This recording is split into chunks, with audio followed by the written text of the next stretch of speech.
لہذا مسلمانوں میں دو طرح کے کانسیپٹ کے لوگ ڈیولپ ہوئے، ایک وہ جو حکومت کا کانسیپٹ لے کے ڈیولپ ہو رہے تھے، اور دوسرے وہ جو نبوت کا کانسیپٹ لے کے ڈیولپ ہو رہے تھے۔ سینکڑوں چیزیں ایسی ہیں کہ جو ہماری سمجھ میں اس لیے نہیں آتی ہیں کہ ہم دو چیزوں کو ملا دیتے ہیں اور مکس کر دیتے ہیں۔ حکومت والا اسلام الگ ہے، نبوت والا اسلام الگ ہے۔ 1400 برس سے دونوں اسلام پیرلل چلے آ رہے ہیں۔ نبوت والا اسلام الگ چل رہا ہے، حکومت والا اسلام الگ چل رہا ہے۔ نبوت والا اسلام چل رہا ہے اماموں کی نگرانی میں، حکومت والا اسلام چل رہا ہے بادشاہوں کی نگرانی میں۔ سمجھے آپ؟ یہ دو اسلام الگ الگ چل رہے ہیں۔ اب ہوتا کیا ہے؟ ہوتا یہ ہے کہ بعض وقت ہمارے اپنے بچوں کو کنفیوژن ہوتا ہے اور وہ سوال کرتے ہیں، صاحب یہ سمجھ میں نہیں آتا، مولا علی جب شیر خدا تھے تو انہوں نے تلوار کیوں نہیں نکال لی؟ یہ سمجھ میں نہیں آتا کہ امام حسن کے بعد جب اتنی بڑی حکومت تھی تو انہوں نے سلو کیوں کر لی؟ یہ سمجھ میں نہیں آتا کہ حسین جب اتنے بڑے دشمن سے لڑنے کے لیے نکلے تھے تو وہ 72 آدمی لے کے کیوں چلے گئے؟ اس طرح کے کوئسچن آتے ہیں۔ دوسری طرف پلٹ کے ایک کوئسچن اور آتا ہے، وہ بھی سنیے۔ ارے جب قرآن اور حدیث موجود ہے اور رسول اللہ نے فرمایا کہ فاطمہ میرا ٹکڑا ہے، جس نے اس کو ایزا دی اس نے اس کو ایزا دی، تو کیسے لوگ تھے جن نے جناب سیدہ کو ایزا دی؟ جب رسول اللہ نے فرمایا اور ہر ایک نے اس حدیث کو مانا کہ حسین مجھ سے اور میں حسین سے ہوں، تو کیسے ظالم تھے جن نے امام حسین کو شہید کر دیا؟ ارے جب انہوں نے ممبر پر ہزاروں کے مجمع میں بیٹھ کے کہہ دیا کہ من کن تو مولا ہو فہذا علی مولا، جس کا میں مولا ہوں اس کی علی مولا، تو کیسے لوگ تھے جنہوں نے نہیں مانا؟ آپ کنفیوز ہو رہے ہیں۔ آپ حکومت والے اسلام کو مذہب والے اسلام میں لا کے دیکھ رہے ہیں، مذہب والے اسلام کو حکومت والے اسلام میں لا کے دیکھ رہے ہیں۔ دو اسلام الگ الگ ہیں، مذہب والا الگ ہے، حکومت والا الگ ہے۔ مذہب والے اسلام میں آخرت پیش نظر ہے، دنیا سے مطلب نہیں ہے۔ حکومت والے اسلام میں دنیا پیش نظر ہے، آخرت سے مطلب نہیں ہے۔ دیکھیے نماز ہے، نمازیں دو طرح کی ہوتی ہیں، ایک ہے ریلیجس نماز، ایک ہے پولیٹیکل نماز۔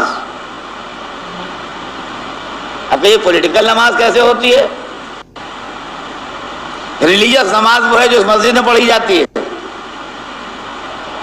کہ نماز پڑھنے والا یہ خیال رکھے کہ اس کا جسم پاک ہے کہ نہیں، اس کے کپڑے پاک ہیں کہ نہیں، وضو کیے ہوئے ہے یا نہیں، قبلے کی طرف رخ ہے کہ نہیں، جہاں نماز پڑھ رہا ہے وہ غصبی جگہ تو نہیں ہے۔ یہ ساری کنسیڈریشن ہوتے ہیں نماز میں۔ کون سی نماز میں؟ جو اللہ کے لیے پڑھی جائے۔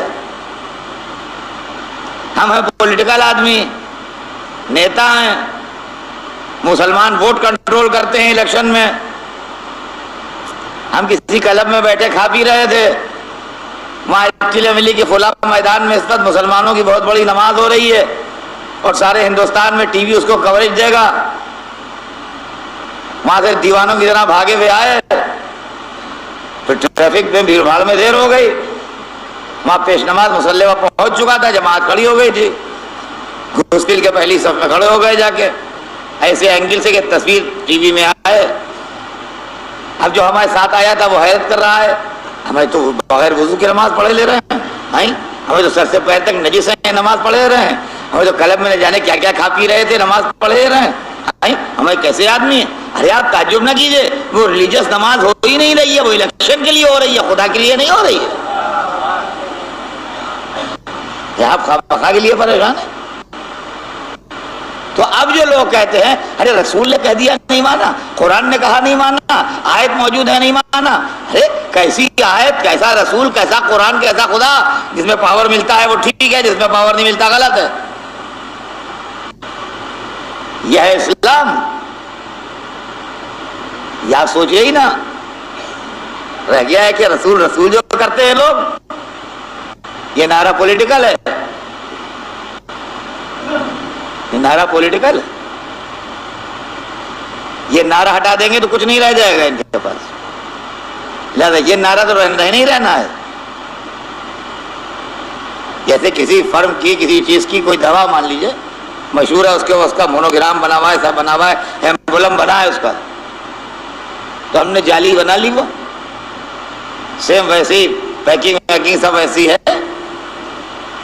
مال وہ تھوڑی ہے, مال اس کے اندر دوسرا ہے, اوپر سے دیکھنے میں وہی ہے. اب آپ کہیں یہ ایمبولم کیوں لگائے ہوئے ہو, تو وہ ہٹا دیں گے تو مال بکے گا نہیں نا. لہذا لا الہ الا اللہ محمد رسول اللہ کا ایمبولم ہٹ جائے گا تو مال سیل کہاں ہوگا, وہ تو لگا رہے گا, اندر سے مال بدل دیں گے.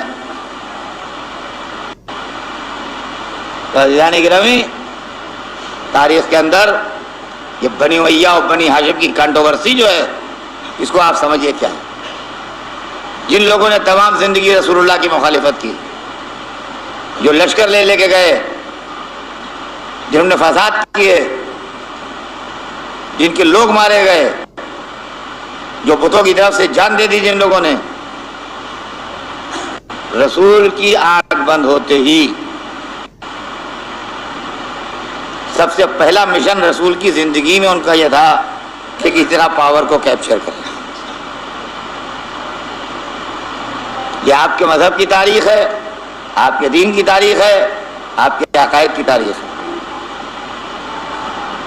رسول کی زندگی میں حکومت کے طلبگاروں کی پارٹی اتنی طاقت بڑھ گئی تھی کہ رسول اللہ کی زندگی کے چراغ کو بجھانے کی کوشش کی. میرے پاس تاریخ کے یہاں سے وہاں تک ثبوت ہے کہ وہ لوگ جنہوں نے اسلام کو حکومت سمجھا تھا, وہ رسول اللہ کی زندگی کا چراغ بجھانے کے لیے کوشش کر رہے تھے. پہلی کوشش اس وقت ہوئی جب رسول اللہ کی سواری ایک گھاٹی سے, ایک ویلی سے گزر رہی تھی. رات کا وقت تھا, آسمان پر کالے بادل چھائے ہوئے تھے, پہاڑی زگزیگ راستہ تھا. رسول کے ناقے کی مہار حذیفہ یمانی کے ہاتھ میں تھی. جابر ابن عبداللہ انصاری ناقے کے پیچھے پیچھے اس کو ہکا رہے تھے.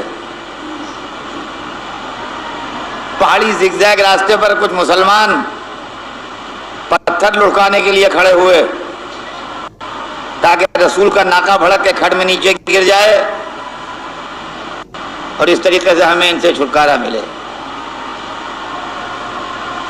تاریخ بتاتی ہے کہ بجلی چمکی اور رسول نے سارے چہرے دیکھ لیے. یہ ان کا قول ہے کہ رسول کو دکھانے کے لیے بجلی چمکی. ہم یہ نہیں مانتے. ہم یہ مانتے ہیں کہ بجلی اس لیے چمکی تاکہ وہ لوگ دیکھ لیں کہ دیکھ لیے گئے. اس لیے کہ جس کا وسیع نسلوں میں دیکھ لیتا ہو اس کا نبی کیا ذرا سے اندھیرے میں نہ دیکھے گا. لیکن بہرحال ان کو رسول اللہ نے دیکھ لیا سب کو, اور اس کے بعد ان کے وہ جو سائیکالوجیکل ہاتھ مارا ہے تو آج 1400 برس سے وہ تڑپ رہے ہیں. حذیفہ کو بلایا, کہا حذیفہ فلا فلا فلا فلا فلا فلا فلا تھے, سب نہ دیے, مگر حذیفہ یہ میری امانت ہے, مرتے مر جانا, نام بتانا نہیں. میں تم پر بھروسہ کرتا ہوں, تم امین ہو میرے, میں تمہیں بتا دے رہا ہوں نام, مگر خبردار یہ نام کسی کو بتانا نہیں. اور جب مدینے آئے تو لوگوں نے پوچھا یا رسول اللہ کون لوگ تھے, کیا تھا؟ کہا میں نے حذیفہ کو سب نام بتا دیے ہیں مگر منع کر دیا ہے کہ نام نہ بتانا.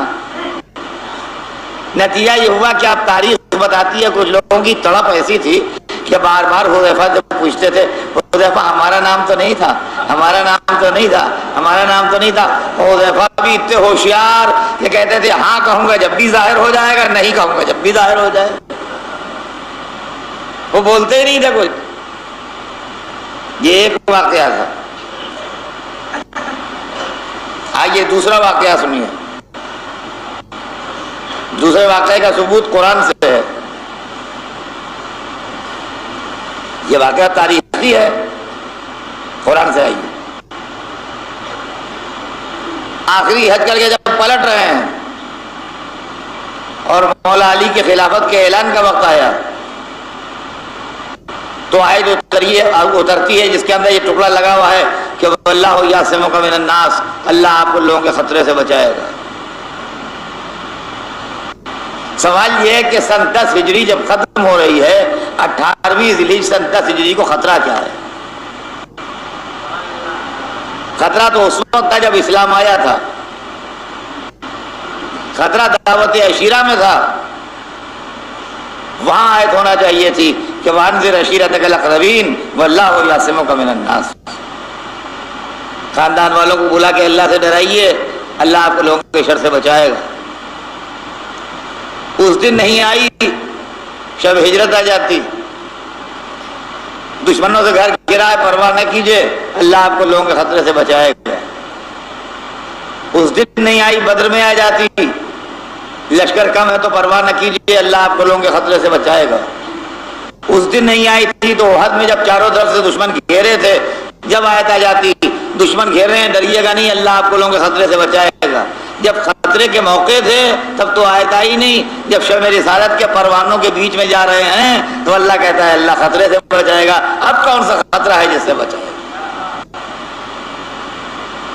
قرآن پڑھیے اور دماغ اپلائی کیجیے اور سمجھنے کی کوشش کیجیے۔ ہر آدمی کے 3 اسٹار لگے ہیں،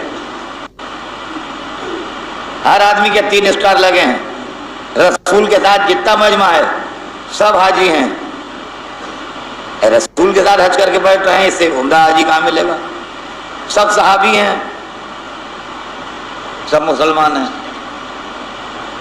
تو ہر ایک کے 3 اسٹار لگے ہوئے ہیں، حاجی ہیں، صحابی ہیں، مسلمان ہیں، ان کے جرمٹ میں رسول ہیں۔ خدا کہتا ہے اللہ آپ کو خطرے سے بچائے گا۔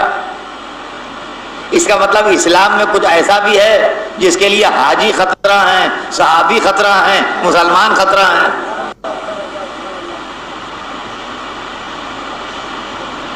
اب یہ خطرہ سمجھ میں نہ آتا کسی کی، یہ خطرہ سمجھ میں نہ آتا کسی کی اگر کربلا کا واقعہ نہ ہوتا۔ کربلا نے سمجھایا کہ حاجی بھی خطرہ ہوتے ہیں، صحابی بھی خطرہ ہوتے ہیں، مسلمان